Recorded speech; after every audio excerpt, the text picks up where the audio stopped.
Hello, you. Yes, you. This is Osayome Sale from Ways Primetime. Now, we appreciate your continued support for watching our content, following us across all our social media. But we've noticed, for those of you watching us on YouTube, 88.5% of you who watch our content aren't subscribed to our channel. Why? Now, if you are enjoying our content, you enjoy our shows, and you want to stay updated on all things Ways, it's time to hit that subscribe button below. Now, subscribing isn't just for you. It's for the growth of our channel. It helps us get bigger and better. With your support, we can continue to bring even more intriguing and exciting content. How about you subscribing right now and being a part of our community?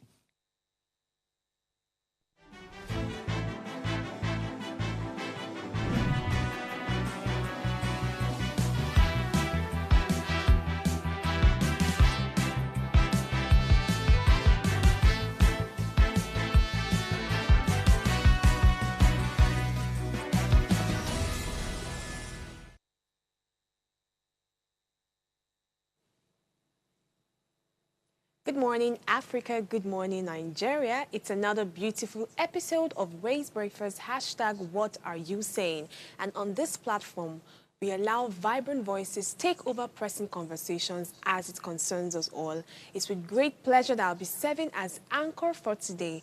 My name is Oluchi Omenka, and of course, I'm here with the Lady Vibe. Good morning, God's Beauty. Good morning. How are you? I'm doing well. I'm feeling sharp. I feel quite excited today. I don't know if it's a mid-week thing, but I'm feeling quite good. How about you? I think it's the opposite, actually. The opposite. I mean, so I was speaking to one of my papas yesterday, and I was telling him that, I mean, I don't know if it's something that comes with the age or, you know, maturity. You know, this trend, maturity is when, so I really don't know, but there are just a lot of things that are happening at the same time. Okay, this is it here. Recently, I've had like 2 contracts I've been pursuing, and somehow I've not gotten a feedback yet. So there's, you know, that anxiety and all of these things. So it's just building up, and I'm like, okay, go with a rest. If this is meant for you, I mean, you're definitely going to get it. You get what I'm saying? So that's literally one of the things weighing me down this morning. Because, I mean, I just woke up to the fact that, oh, God, no response yet. What's going on? I need to get like an update, right? So the only thing I've heard so far is, oh, amazing work. This is beautiful. I love it. But there's no, I mean, I need the money. Do you understand? Exactly. So I've been waiting for that. So one is saying, oh, let me just check through. And my schedule is quite tight, you know. The other hasn't even responded yet. So you see that I'm just like, okay, I need this then. I need the money. I think one day on this show, we need to talk about expectations and how to handle disappointment. Because it's a major thing. And some people do not know how to handle it. That's why they fall into depression. Recently, I just started learning from someone I respect a lot, like a major figure in my life, saying that, you know, expectations, or you get disappointed because of the level of expectations that you have put on people. Do you understand? And I think it's something to really watch out for. So I did come across a very beautiful quote yesterday, and I said, when I come to this show, I am going to share it with God's beauty, because it really did make a lot of sense. So the quote goes thus. It says, when someone is drowning, that's not the best time to teach them how to swim. I agree. I had to read it again. That is so true. Like it applies in everything, actually. Everything. Yeah. When people are in trouble, it's not the time you come with all your criticisms and what could have gone wrong or gone right. Just save me out of that first, and then we can figure out how I will not fall into that again. And it was really remarkable. All right, today's conversation, we are going to be addressing social cultural issues that really concerns everyone. And we're talking about the feminism evolution. I know topics like this can get people edgy, and that's why we want you to really contribute to our conversation today. We'll take a short break, and when we return, we have major stories across the headlines making waves this morning. Let's take this short break. We'll be right back shortly.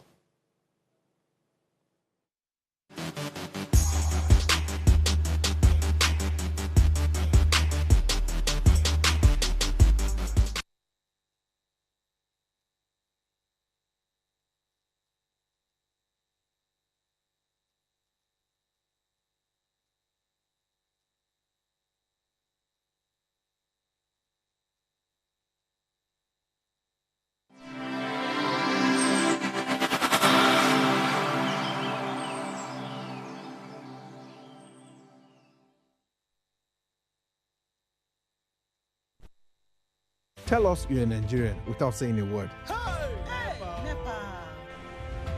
Energy security is one of the most pressing issues for many developing countries like Nigeria.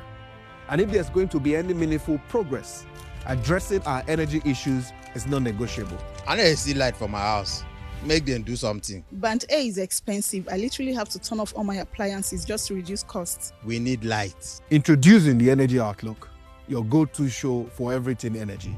Every week, we'll bring you the latest insights, innovation, and in-depth analysis of Nigeria's energy sector. From policy discussions to regulatory insights, we'll analyze the key decisions influencing growth and sustainability in the energy sector. We'll bring you the human stories behind the headlines, giving you a personal perspective on the broader energy challenges. Join me every Friday at 6 p.m. for the Energy Outlook, your guide to the future of energy, where energy means business.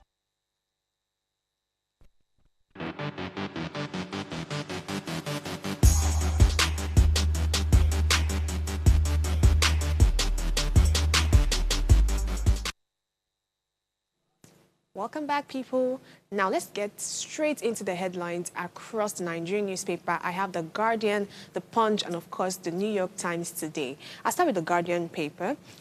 The major headline reads, "War veterans, wives of fallen heroes lament neglect despite promises. Victims of Bodija explosion lament unfulfilled promises 1 year after. Lower inflation hinged on fiscal monetary efforts amid high food prices. Economists, shippers express worry over customs 12 trillion naira revenue target. Dirty December $500 tourism tax proposal exploitative, says NIDCOM. Federal government to distribute 75,000 naira to 70 million Nigerians. Fagbemi reveals surge in presidential pardon request, while we resist tax reform bills by NLC. And the last story says, Nigeria suffering from mismanagement, says Sanusi. Very, very interesting stories here. But the one that is really catchy, that caught my attention immediately, is the distribution of funds by the federal government to 70 million Nigerians. So let me read the full details so we have proper context to this. The full details here says federal government has announced plans to distribute 75,000 naira cash to about 70 million poorest of the poor Nigerians by 2025. And this was disclosed by the Minister of Humanitarian Affairs and Poverty Reduction, Professor Nentawe Yiwata, during his appearance on a morning show yesterday.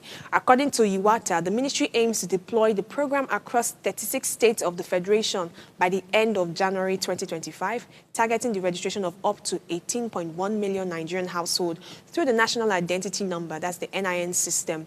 And they want to deploy by the end of January across 36 states to ensure we start harvesting the NIN number of up to 18.1 million Nigerian households that we need to capture as fast as possible so that we can make payments for them, says the minister. Is this good news to you, God's rating? Does it sound like a relief as it is intended to? It is the implementation for me. So it's one thing, it is one thing to say that, oh, you have enough funds and you want to give, Nigerians. Now, how are you sending this money? Through NIN. How sure are we now that... He said poorest of the poor. The poorest of the poor. Where do you find them? The people that WK gave, what do they call that now? Sanction that they should leave those beggars, right, on the street of Abuja. Those are the people that you're supposed to be giving this money. Yes. They are beggars all over the world, all over the country, rather. And tell me why you are looking through NIN or whatever. 36 states. Those people that are on the road, what happens to them?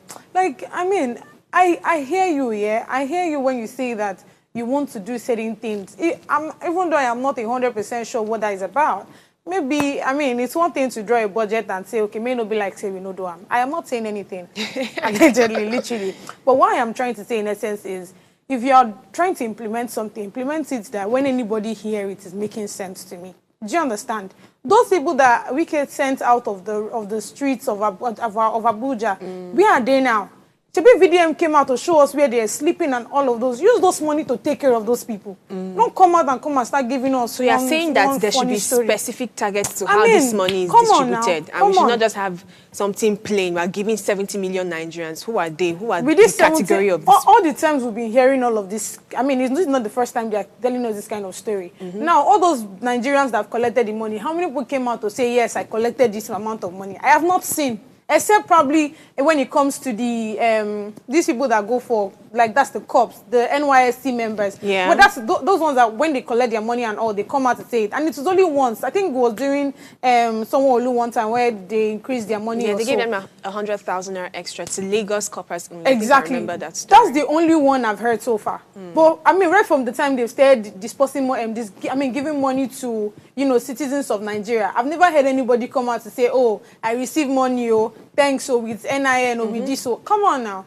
You know, one thing I think about accountability, and that I think our governance and the governments need to really pay attention to, is that it's in three phases. There's the before, there's the during, there's the after. Many times, what we hear is just the before, and we don't get to see the process of this happening. And they shouldn't really blame us for being easily agitated about news like this, because we have seen, I mean, you can predict the future by occurrences of the past. We've seen what has happened in the past. We're not so confident with all these plans that you want to implement. So to now help our confidence to be better, I think, is to carry us through all this process. Yesterday, we did see that I think some student union leaders were giving rice as part of palliative, and I'm seeing that a lot of people are getting this thing. Maybe I wanted to reach my side, honestly. All right, let me hear what you have for the New York Times. All right, so there's really nothing much here. I'll just quickly read out all the headlines. If you find anyone fascinating, you can go check them on the website. So by the left side, we have hope increasing over ceasefire in Gaza conflict. By the right, we have GOP, that's the Grand Old Party, embraces peak for defense at testy hearing. Middle of the newspaper, we have wildfire, evacuees scrambling to find shelter. Next to that, report refuses to give Trump pass for January 6th. Bottom of the newspaper, by the left, we have EPA warns of forever chemicals in fertilizer. And the last one, which is just by the right, says tasers used by Mississippi police goes unchecked. And again, that's all I have for you on the New York Times. Very interesting. And I like the fact that if you have not noticed, our international segment now covers a wide range of different papers across the world. So it's a global thing now. Now, let me take you through the Punch newspaper before we wrap this up and go straight to the hot topic for today. The major headline screams 34.8% inflation rate triggers fears of rising prices, hardship, high demand for goods and services during Yuletide causes inflation, says NBS. Tinubu governor salutes fallen heroes, pledge support for widows. Below that, we see Ogun, Mapoli, students differ over attack on deputy governors. Dogs kill Nigerian woman in Italy. Alaafin Owade reverse appointments in 30 days. Kingmakers tell Makinde. And above that, we hear that retired generals and others worry over fresh terror attacks in the Northeast. Reps Deputy Chief Whip Omanuga dies at 59. Let me just take you through the major headline that talks about inflation and what we just recently experienced with the Yuletide season. It's January, so it's not too late or too early to talk about what happened the last year and its effect on us in this period. The federal government, the organized private sector has expressed worry over the continued hike in the inflation rate in Nigeria, stressing that this will further raise the cost of production, raw materials, logistics, machinery, amongst others. I want to give you the figure that they gave here. It says on Wednesday, the National Bureau of Statistics reported that the Nigeria's inflation rate rose to 34.80% in December, reflecting a slight increase from the 34.60% recorded in November. And I'm wondering if this is going to reduce by January, February, or if we're going to keep seeing an increase. This is not good news and something for us to hear at this time of our lives. I mean, we're just starting the new year. We have a lot of goals, aspiration. And I don't know if this is called what's it called? Is it like exaggerated hope, where you feel like the new year doesn't come with the backlash of the last year? You know, there's a way you can enter into the new year thinking everything that happened 2024 has gone. This is a new slate. There'll probably be no inflation anymore. In January, a lot of people were excited to shout Happy New Year. Yes. We're excited to set goals and everything. But it's like some of us were oblivious to the fact that we have backlogs. We have inflation that we've not dealt with. We have refinery problem, petroleum. We have the dollar, naira rate and everything. And it has actually climbed into the new year. Especially when nothing is done about it. Because, I mean, that's you living in delusion, right? Where you say, oh, we're entering the new year, then we're not entering it with the problems of last year. If the problems of last year have not been solved, I'm sorry, you even see it times 2 of the troubles you see in 2024, you see it in 2025. Do you get what I'm saying? Look at the rate of inflation in Nigeria, and somebody is saying you want to share money, and you don't even know where to start from. Come on. There's just a lot of things in this country that I don't really get pissed of it anymore. I just look at it and say, this one, they're trying to catch cruise. Let's laugh together. Because, I mean, that's what it is, basically. And just remember this quote again, that your future can be predicted by the things you did in the past. So if nothing really interesting is made to change or make an effort, you're going around in circles. Straight up. All right, let's take this short break. When we return, we want to go straight to our hot topics. Our phone lines will be opened again today, so please ensure to engage with us. We'll be right back shortly.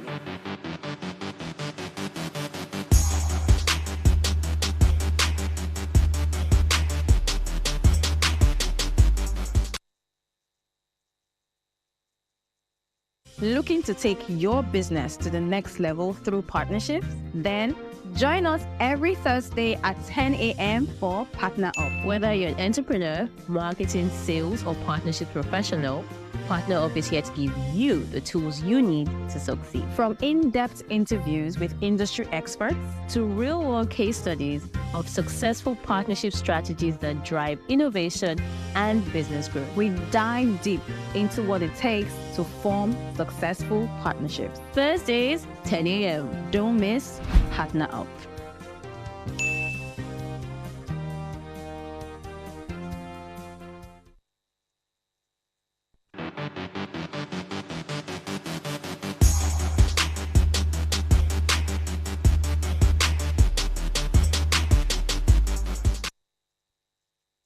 Welcome back to the show. Thank you for sticking with us. I'd like to make this call very quickly before we continue. If you're yet to subscribe to our YouTube channel, please head on right now to our official Upgrade TV, turn on your notification, subscribe button, and be part of what happens here. So as mentioned earlier, today's conversation is one of the most debated social concerns of our time, and that's feminism and its evolution. We're talking about men versus the feminist movement. Feminism at its core is the belief in the social, political, and economic equality of the sexes. It's originated as a movement to address systemic inequalities faced by women. However, as feminism has evolved, it has sparked both advocacy and criticism, especially from men who feel alienated or misrepresented. Now, let me give you some figures. Did you know that feminism has gone through 3 waves? The first wave in the 19th, early 20th century focused on women's suffrage. The second wave in 1960s to 1980s tackled issues like workplace equity and reproductive rights. The third wave, which we're still in, emphasizes intersectionality, recognizing that race, class, and gender intersect in unique ways. And yet, this evolution hasn't been without controversy. Many argue that modern feminism sometimes alienates men or misrepresents their roles in society. And others feel that it has strayed too far from its original purpose, becoming a platform for extremism rather than collaboration. I have a whole lineup of other facts that I'd like to read out to you, but I want us to start the conversation first. And as we progress, I'll read out more figures and facts that I found out about this. So, God's reading. How do you feel about this topic, first of all? What came to your mind when this was sent and, you know, we decided that we're going to look through this? What came to your mind? Because I know that when we talk about feminism in today's world, in modern world, it gets people edgy. I've seen it happen a lot of times. Even on social media, there are some prominent people. Let me tell you one. Somebody that I respect a lot said she used to love Chimamanda a lot. She's like, that's her best girl, in quotes. But then with her current stance on feminism, she had to withdraw. I'm like, okay. Is she not trying to support you? You know, she's a very strong feminism advocate, and it seems like she has been louder with her claims more than before. And the person said, I lost interest, and she had to withdraw. I'm like, oh, okay. This topic really gets people edgy. So let me start. What does the word feminism, what does it mean to you? I see it as a movement where you're trying to achieve equality for women. You know, I mean, when it comes to rights, when it comes to, because, I mean, the just putting women out there, right? Trying to also create awareness, right? And show that, okay, where women are also there too. Women are not seen as, what do they call that now? as a weaker vessel. Do you get what I'm saying? Minority. Minority. They are seen as who they are, as a woman, right? So, I mean, that's literally how I see feminism. Even though in our today's world, there's just a way they consider feminism to be, or, you know, the definition. They just see it as, way of fighting. Like, there's just this aggressiveness that comes with that comes with, you know, their own definition of feminism. But that's how I see it. And you're very right. That's how it should be seen. That's the ideal. Feminism is about equality. It's about ensuring that barriers are broken. But there's something I recently learned, that in the course of fighting for feminism, you don't create more barriers. So what do I mean by that? Creating more barriers would be that you're trying to fight for a just cause, but the way you're going about it is only creating more problems to the people that need this just cause exactly. So feminism is not about, let me read what I have here. Feminism is about creating equal opportunities for all genders, ensuring that women and men have the same right, challenging stereotypes that limit potential, and it's about breaking barriers and not building new ones. Can you give me, do you think that, I want you to talk about this based on your experience and what you have seen so far. I'll say mine as well, and I'll let you go ahead to answer. Do you think that equality is becoming something that is being addressed? Now, let us take it back to how it was before. We know that patriarchy and misogynist and all of those bad things we used to hear, it used to be like a very terrible thing in those days, maybe 10 years, 5 years back. But now there's a lot of modernization. People are becoming more knowledgeable. People are challenging stereotypes. So I don't know, in my own mind, I'm like, has things actually gotten better? So we're talking about men versus feminism. Do you think men should actually take up this role to become feminist as well, or should they change the definition? So I feel like one of the reasons why we are in the place we are in right now with the whole feminism thing is because of the cultural belief of a lot of people. So let me give an instance. Before now, I mean, when you listen to that, I'm even going too far.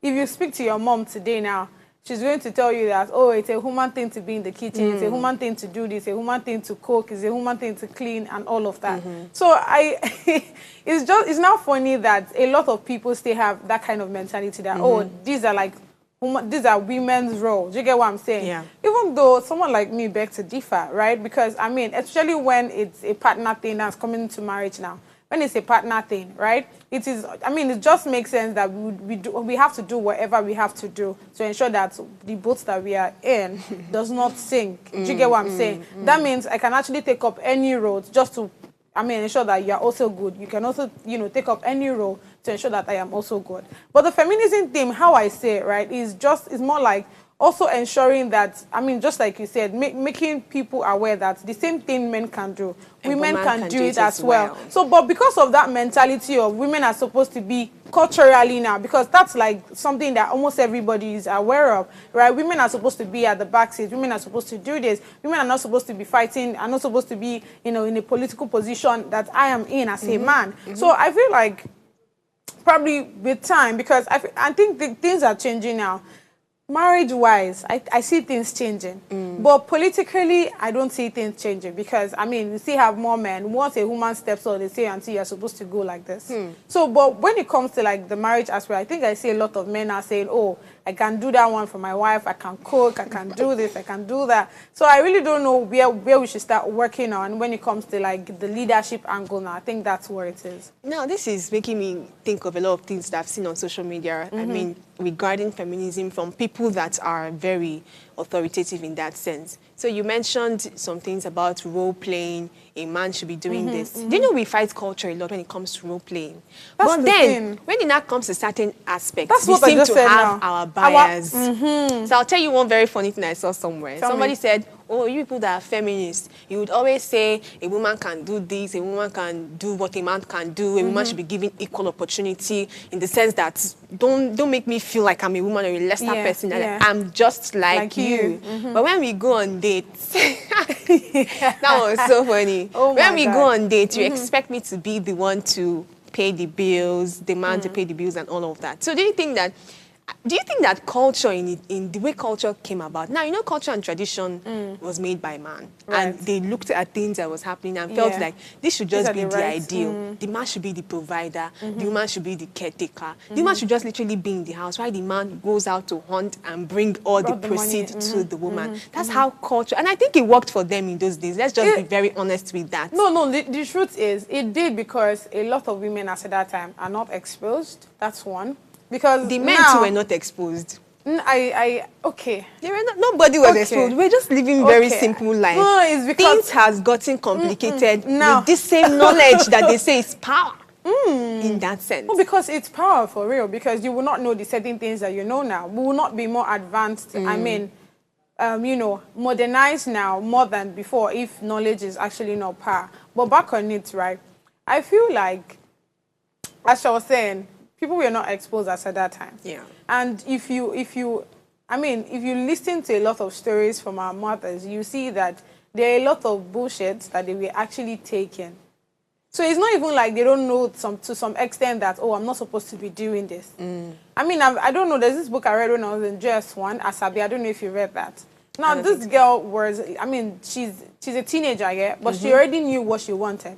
She wanted to go to school. She wanted to do a lot of things. But culturally now, her father allowed them, you know, refused until you cannot go to school. Okay. Women don't go to school. Do you get what I'm saying? So that is where feminism can come in play. Yes. We want to challenge that educational right that we can all go to school. Okay. And that doesn't stop, you know, that doesn't stop the culture in that sense from actually also working. Because a woman that is going to school and all of that, I mean, that doesn't stop you from cooking for your husband. Do you get what I'm saying? So you see that there's a bit of extreme, like, I don't know if it's extreme knowledge. You know why I can't ask you certain questions? Because you look like a political feminist.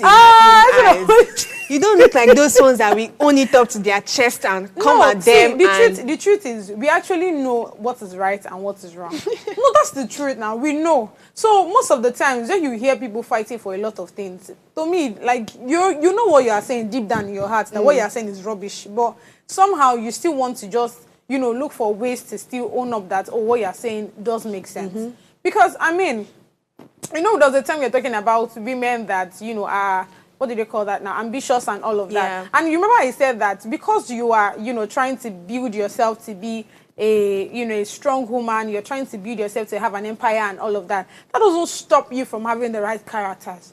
That doesn't stop you from communicating rightly to your husband. That doesn't stop you from doing the right things. But because of, you know, maybe it's society, or because they feel like there's power in trying to tell anybody because you have the money, there's power in telling people or talking down on people. That doesn't make any sense to me. Do you understand? So one thing is for you to, I mean, be ambitious. One thing is for you to go to school. One thing is to be knowledgeable and you know, be versatile and all of that. But that doesn't stop you from having the right attitude. That doesn't stop you from having the right character. But because of the extremists now, we're going to come to that extremism in feminism. That's going to be like another segment for us to talk about, right? But continue your thought. I didn't like the fact that I had to stop you. No, it's fine. So because of, you know, like I said, the extremists in this whole feminism thing, they just want to, you know, write off certain kind of things, knowing fully well that what you're actually saying does not make any sense. Do you get what I'm saying? So like I said, if a woman, for example, feels like, oh, okay, I've gone to school, I've done this, I've done that, but maybe due to my work or due to my schedule or maybe I cannot be doing this thing in the house, that's understandable. If the husband can do it, fine. But those people that wake up on one morning and say, oh, it is not your job, even when you know that, okay, you can actually do this thing without a problem. Do you understand? That's where I have an issue with. That's what I have an issue with. You can actually do this thing without a problem. Why are you not doing it? But because of the whole, oh, women have equal rights too. If the man says he's not going to sweep, me too, I'm not sweeping. That doesn't make any sense to me. What does this equal rights really mean, honestly? Let's look at it. I know that the marriage dynamics is different from the social and workspace. There was this movie I watched one time. And it really made me feel quite edgy. So in this movie, there's this particular woman that is a lawyer, big time. She had gotten a lot of senior roles and she was advancing in her career, doing great, smashing goals. You know, that kind of woman that you like to be like. I'm sure if a teenager is watching that movie, she'll quickly change her course of study. I want to be a lawyer and all of that.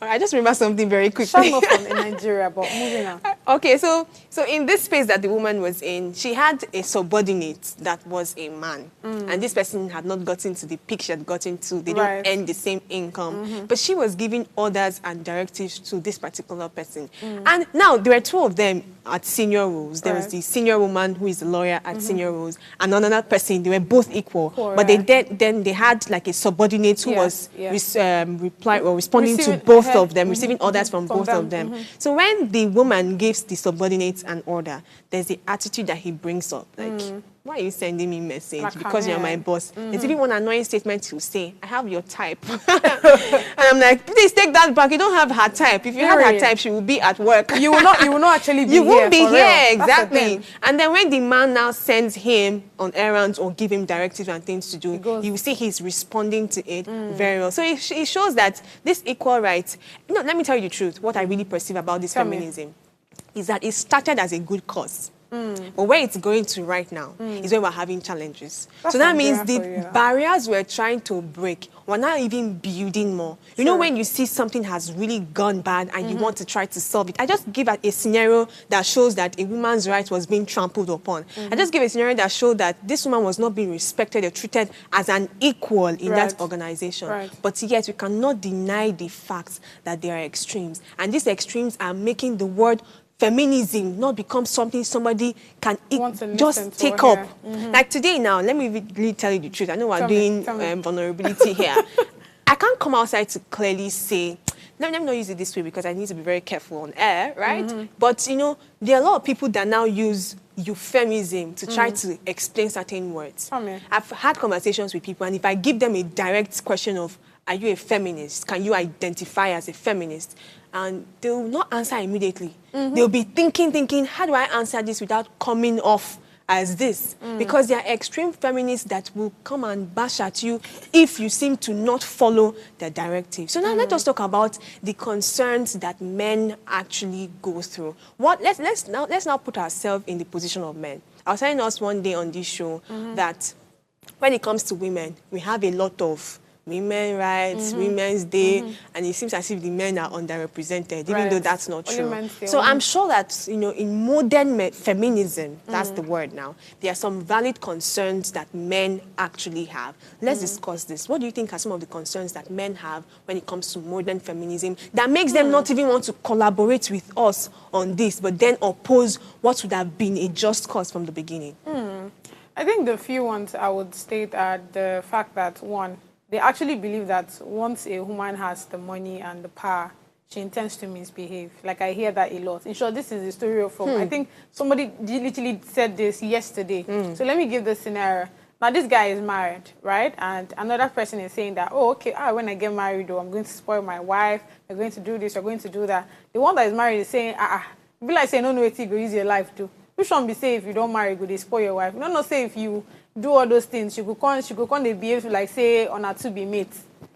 Just imagine. Just imagine. She go they behave like say on her to be mates. She no go respect you. She no go do this. She no go do that. So I feel like that's one stereotype, or I don't even know if it's to call it stereotype, because the truth is there are so many women that are actually like this. For real. And you know, I mean, it's someone's experience that would actually teach you to know how to now take care of yours. So it's quite painful that such a person already has that kind of mentality, and I cannot blame him 100%, because if there's no woman that actually done like that or behave like that in that sense, I don't think we would actually get there. Do you get what I'm saying? So that's one of the issue. Then secondly, there's also, I mean, like, respect is like big key for them. Do you get what I'm saying? Then secondly, there's this belief that if you start treating women equally and all, they will not know when to, I mean, they would consider everything not their job. Let's use the cooking and all of those things that I just made mention of. Do you know, I mean, there are women now that believe that cooking and all of those things are not my job. There are certain things that they believe, like, oh, this thing is not my job. Do you get what I'm saying? And probably because due to, like, exposure, due to, you know, knowledge and all of those things, there's just that, how do I put that? There's just, there's a way women have built themselves. Let me ask you this question. I want you to be very honest with me. Based on how God created man and woman and biological function, don't you think that there are some things that are actually a man's job and a woman's job? Silence in the studio. Don't you agree that there are some things that are a man's job and a woman's job? Okay. In as much as I want to agree, I somehow want to disagree. Two sides because of a coin. Do you know why? One thing I know for sure is that if you set your mind to do something, it's all about the mindset. I don't think there's anything I'll actually set my mind to do and I will not do it. Like, I'm telling you, fact. Do you get what I'm saying? If I'm saying I'm going to do this thing, I am definitely going to do it, and nothing will stop me from doing it. Do you get what I'm saying? So that's how I see things, right? And most of the time, in short, just yesterday, the day before yesterday, I literally just reminded somebody that I am actually a man. Okay. Exactly. I actually just reminded someone, because we were having a conversation and it's like, are you able to do this and do that? I'm like, I'm a man, oh, look at me very well. And it's like, oh God, they calm down. You're actually a woman. But what am I trying to say? It's the mindset. It's the way you built it. Your thinking, how you perceive things, how you see things. So that's how when I was, okay, this is not me trying to be all manly and all, but when I was a bit more younger, so you know this yellow keg? Yeah. I used to carry like 2 of it. This is 25 kg on. This is That's no why you joke. have muscles. I knew that Be these calming muscles were... Be calming down. But I used to carry like 2 of it. And that's because I've literally just wired my brain to think that, oh, I am actually a man. So literally what a man should do, I'm supposed to do as well. And honestly speaking... I want to ask you this very dicey question. Oh, this so I don't enter hellfire. And I'm looking at it myself. You know, they say that a man's role, in the home setting, is typically to provide. He's supposed to be the one that is spearheading the provision of that home. Whether or not the woman is earning as much as he does. Yes. That's what culture provides. But then feminists would be of the idea that, of course, the woman should be given equal rights to show provision and as all well. Of that. Do you think that if I'm a man in this case, and I want to really play that feminism card, you want to take equal roles, so yeah, be the sole provider. Can you deal with someone like that wants to probably take the other side of it and want to stay back from their own duties because they feel like, oh, since you are clamoring for rights, take up this role as a provider in this home? Okay. Again, in as much as I want to agree, I beg to differ, because you would know a man when he's able to take care of his responsibility. And this is not me saying that any man that cannot take care of his responsibility is not a man. Even women as well. If I am not able to take care of my responsibility, then I am not supposed to be a woman. That's how I see things. Do you get? I feel like every human being is supposed to be able to cater for themselves. I don't know if you understand what I am saying. I get you. So, like, that's how I see it. If you are not able to cater for yourself, take care of yourself, then you're not responsible. So I will not want to be with any man that doesn't have that sense of responsibility. Yes, it is a different thing if circumstance, put us on that position where I have to now be the sole provider while you just do the daddy runs, take care of the kids, clean the house, wash the clothes, and all of this. You can deal with it. Honestly speaking, if I'm being real with you, if I'm being real with you, I feel like there's this happiness that comes with me having to take care of something. In short, I've been looking at won't it be short-lived? Calm now. I want you to hold your thoughts on that, because it's not, for real. This is becoming very dicey. I'd like us to take a short break now. When we return, we'll still open up on the dynamics of feminism, men versus the feminism evolution that we have today. We'll be right back shortly.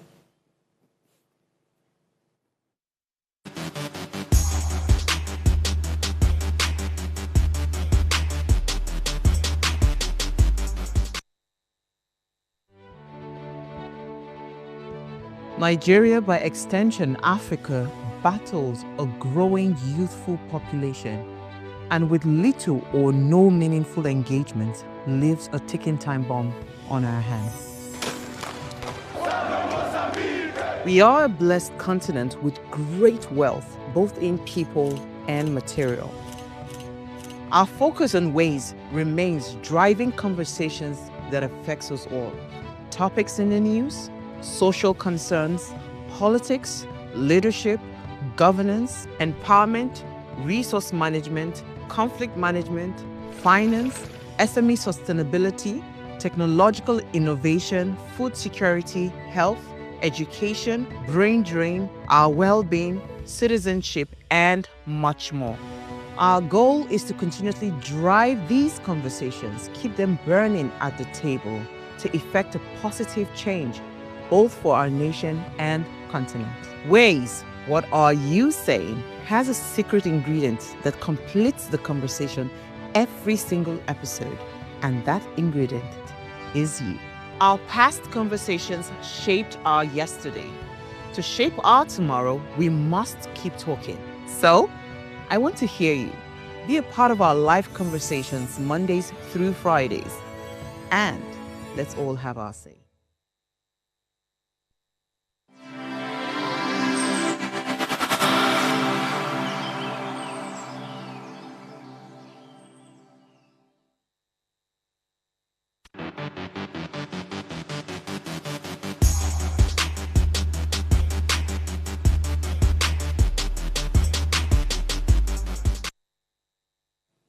Welcome back. Thank you for staying with us. Today, we're still discussing men versus the feminism evolution. And if you've missed any part of this segment, remember you can always watch us again on YouTube and you catch every gist that we've shared today. Now, let me read some fact check that I found. In Nigeria, women occupy less than 10% of political offices, despite making up almost half of the population. Globally, women still earn 82 cents for every dollar a man earns in similar roles. However, men are 3 to 4 times more likely to die by suicide. And male issues like mental health and societal pressures often go unaddressed in gender equality discussions. There are also different perspectives to this. Supporters of feminism, they argue that feminism benefits all genders by challenging harmful stereotypes, promoting equity, and ensuring fair opportunities. Critics of modern feminism says, or they believe, that it has become too divisive, focusing excessively on women's issue while neglecting male struggle. The cultural lens in places like Nigeria, feminism is often seen as clashing with traditional gender roles, leading to resistance from both men and women. And today's topic, we've been touching on this debate that sparks emotion, divide opinions, and shapes society. So back to what we're saying, we're talking about role-playing and the fact that we're using the marriage narrative more because I think in workplaces, that's where we find people that can... Let me tell you how I see it. So I feel like feminism would have evolved based on what you've seen in the home, in the traditional space. That's where inequality was probably really shown, and maybe those are the intentions that made feminism to, erupt. But then in the workplaces, we're not seeing reasons why we should go with the feminists and their claim of equal rights. Do you understand what I'm saying? So we're talking about men versus feminism stuff, and I was going to mention something that I read something earlier that said it seems as if a lot of attention is being played or placed on women and their struggles, neglecting men. It says that 3 to 4 men are more likely to commit suicide. So it feels like we're placing a lot of attention on these women and not men. So that's a major counter-narrative that people have towards the feminism approach. That it also seems to make men look like the oppressors. Have you heard some people say that? These feminists are always making us look like, the bad ones. I'm talking on behalf of the men, making them look like the oppressors, making them look like, the ones that are against your life and all of that. So let's open more about that. Do you think that is a worthy claim? I'll say to some extent, and that's because, I would also say that it's not the feminist's fault, right? Because, this is something that has been happening right from the 90s. Starting from the first woman that actually started the whole, fight, right? And you see that it was, due to the fact that women are not well represented, when it comes to the leadership space now. Women are not well respected when it comes to, the family and all of that. So there's just a lot of low representation and, lack of respect when it comes to, the women angles now. So I feel like that's what, has been played, and that's what people have been working on till now, right? And because of that, do you know the interesting part? All of this whole lack of respect for women, no representation for women is still happening till today. True. So somehow, I think Bear would be able to now create the balance is, in as much as we are also fighting for the rights of women, we should also understand that there are some men out there that has also the right mentality towards, you know, when they see women. You know, I now. spoke about them, men being seen as oppressors in this fight. How do you think feminists can better address this? So going back with what I said from the beginning of this show, we don't want to create more barriers and problems by breaking down the ones that were already there. So how do you think women, feminists, people that claim that I am a feminist with their full chest, how can they better address these issues that are really concerning without having to paint men in the pictures that they do? Or should they leave that picture, maybe because it's true or not? Do you get my point? No, I think this is it here. I mean, for you to, you know, change other people's mindset and all of these things, start with what you're saying, the things you're saying, right? So I think probably if they start using the right words, you should also remember that not all men, like, I mean, you have to speak in non-absolute terms now. You have to understand that not all men actually see women as a, what do they call that now? As an opposition or something. A partner. Yeah. So, but instead, you should start seeing them as partners. You should start seeing them as, I mean, as who they are, literally. So I feel like when we start using the right words, we start passing the right information, I feel like then we'll be able to now create a balance. So you as a feminist now that is fighting for women and all, as you're also stating that, oh, I think women should have the right to do this and do that. I am not saying that the men in that position are not doing well. I am just saying that women will also, you know, add to the value of whatever they have been doing previously. That way, you've actually passed the information, but at the same time, you've also done it in a way that the men are not feeling like, oh, you are insulting them, or you're seeing them as an oppressor. Very true. So, yeah, and that leads me to say that movements like this can really thrive and get the kind of responses or answers that they want if they take a more collaborative approach to things than fire for fire approach. Fire for fire approach will meet more fire, and it seems like we're still going in circles. So what do I mean by collaborative approach? Collaborative approach would be, there's this thing I saw that says he for she movement. So it places the man and woman together, right? So instead of making it look like the men are not responsible, the men are not making us thrive in our careers and all, even though we mustn't really, I mean, play down on the fact that some of these people, like that instance I gave you, it still happens. It actually still happens. I've seen it happen where somebody is downgraded. Let me give you these very fun facts that I read yesterday from my school. You know, the University of Lagos is currently doing their convocation ceremony, and there was this very beautiful thing that I saw. The Department of Mass Communication produced 18 first-class students, and all of them were women and girls. And it was so remarkable. It made me remember one quote that somebody said, that you see, don't really underplay women or bring them to the down table, because they have what to offer, really. If you can prune them, drill them very well, work together with them, you will see the goodness that they have. If you remember in secondary school or primary school, I mean, most of the people that used to top the classes, let's us not lie, most of them were females. So that means we have what it takes. So one of the things I feel, one of the collaborative approaches I think in work, even let's start with marriage and let's build it up. In marriages, I think the husband, in religious setting, the Bible will say the husband should love the wife, while the wife should submit. So that means in love means that I want to actually partner with you to the end that you are fine. So it's not just about me, it's just about exerting authority and feeling like the man of the house. Of course, I'll be the man of the house when there's danger and I need to protect us. That's part of my role.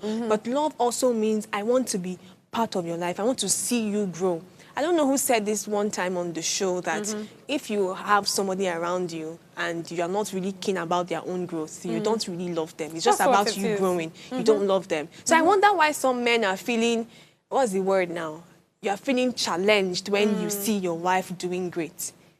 When you see your wife doing great, you are feeling very challenged. You know? Somebody said something one day in my class then. She said that, why are some men feeling like they don't want their wives to attain the highest of academic achievements and academic degrees? Honestly, it's your surname that will be there in the certificate. I'm like, that gave me a different perspective that, okay, that is true. So collaborative efforts will be working side by side. So as much as feminists shouldn't take the other side of it by, you know, being excessively vulgar, seeing men as oppressors. Because one thing with fighting fire, there's already problem with the fact that, you know, men are, some men, let me not be very absolute, don't see women in the way that they are supposed to be seen. But we want to make it right at the end of the day. And so a collaborative approach is really, really better. Let's share more misconceptions. Or let me ask this question. What role do you think the media plays in all of this? Because the media is actually what has opened up this whole feminism advocacy, you know, hashtag movement. I mean, there was hashtag on end rape, there's hashtag on women's right matters, different hashtags that seem to portray feminism out there. Do you think that the media is doing a great job, or we still see lapses that needs to be corrected? Of course there are lapses. I mean, we'll not be talking about this. Lapses from what angle? Let us be specific. Is it from the people who are the advocate, the celebrities, or no, this is not a celebrity thing. Let's talk about social media, right? The media in general. Okay. Now, I mean, there are certain people with the mentality that, oh, women are doing too much already. There are people with the mentality that women are just okay where they are. There are people with the mentality that women are not supposed to even be on the table at all. Do you get what I'm saying? So, I mean, it just, before we even talk about the media, it is still the same persons that are still going to be the ones to talk and think and, you know, do all the chatting and all of that on all the posts on social media. Do you get what I'm saying? So, for us to get this right, we have to, like I said from the initials, we have to first of all be able to understand what the whole feminism is about. What exactly are we fighting for? Because I feel like most people don't even know what they are fighting for. They just look at this thing that does not make any sense and they start talking about it. And that's, and again, passing the right information or saying it the right way would actually help. Like I said before that, you know, if you're trying to tell a man or tell people that, oh, see the reason why I think women should be here, you should also give accolades that the men that have actually been there, they have been doing good job. Right? But we just feel like when women come, you know, there are two different genders now coming together, there's just going to be this blossom and all of these things that would actually help the work and all of that. You know, make them see reasons. So I think that's what the media should do. Again, the people that is in the media space is each and every one of us. Yeah. So by the time we are able, by the time we are able to get it right individually, then you will see that there will be a lot of change when it comes to, you know, the media space. By the time we start putting in the right things, then we'll get better. But those extremists too, they are on media. They're in the media as well. They're in the media space as well. So they too will also come with all of the nonsense that they have to say. But by the time we start getting it right with the right conversation, the right things to say, how to actually put the conversation, then I feel like, we'll actually, you know, do well, and the whole feminism, whatever, would actually be okay. Because right now, like we've both talked about, the way they see it, the way the whole feminism thing is being portrayed is just portrayed in a very bad way. So with this that you have said now, do you think that people that claim that they are feminists, people that are of this particular movement, should now come out to change the definition, or to rather, I don't know the best word to use, maybe refine it, or maybe break down some extremes that has been seen? How do you think you can go about that? Again, they have to first of all understand it personally, right? When you're able to understand what exactly you are doing, the movement you are going for, then you can now come on social media to start saying the right things, right? And putting it the right way. I feel like with that, we would actually get somewhere better and not be in the same round circle that we have been doing. Yeah. So, yeah. I believe, as we begin to wrap up the show very quickly, is that we need more collaborative approach in dealing with this particular issue. We cannot deny the fact that the word feminism has made people feel a lot of edginess in that sense. I mean, I told you from the beginning of the show, some conversations I've had with people, and when I mentioned and asked them, when somebody even asked me to, I noticed that maybe because of the influence or the rubbing off, I'm very careful to answer. I'm like, am I actually a feminist? I mean, yes, I support equal representation, but this one that I would actually start with what's your definition of feminism before I say any other thing. But you know, the truth is, they won't come out and tell you the definition of feminism is. It's the action that they put towards it. So it's not even a definition thing. No, because the definition will clearly look like equality for men, equal representation for men and women. But the action is looking more like an oppression for men. See, when you're dealing with humans, you have to be very observant and all of that. Now, you guys asking me a question. Trust me when I say that. When I throw back the question in a very unique style, I already know the answer you want me to tell you. I know what you want me to say. So when you're done, I will help you say what you want me to say. Period. You know what I'll say? I think we're a step closer to achieving what we actually want to achieve, because if we look at the real sense of things, it has not gotten to the point where we want it to get to yet, but we're getting better and better every day. And this, do you have any last thoughts or last, opinion on a question? I would say that people should start, doing the right thing, right? each and every one of us should understand what these things are about so that we know what exactly we are fighting for. And now when you're not talking about the fighting, it is not to go and start blowing somebody. It's not protest. It's very simple. State out your point. And don't make those your points look like you're trying to call the men oppressors or anything, or oppositions. Try as much as possible to be very sweet with your information. So as you're stating them, whoever that is reading it will understand the angle you're coming from. And nobody will be agitated or angry or anything. They will get it.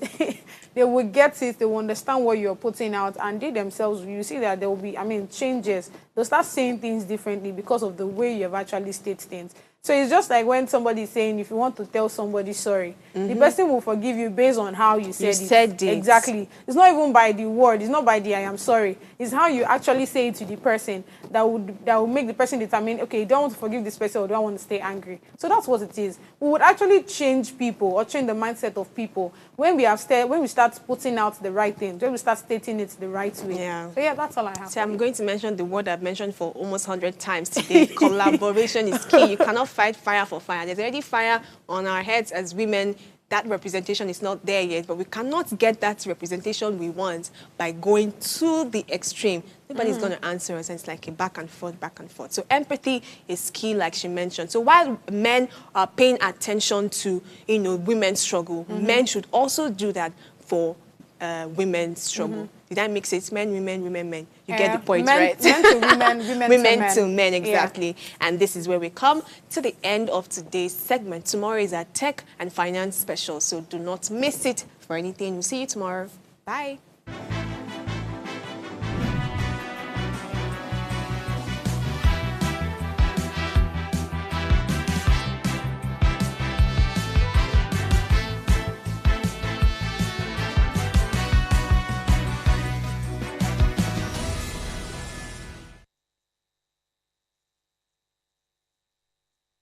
Hello, you. Yes, you. This is Usayome Sale from Ways Prime Time. Now, we appreciate your continued support for watching our content, following us across all our social media. But we've noticed, for those of you watching us on YouTube, 88.5% of you who watch our content aren't subscribed to our channel. Why? Now, if you are enjoying our content, you enjoy our shows, and you want to stay updated on all things Ways, it's time to hit that subscribe button below. Now, subscribing isn't just for you. It's for the growth of our channel. It helps us get bigger and better. With your support, we can continue to bring even more intriguing and exciting content. How about you subscribing right now and being a part of our community?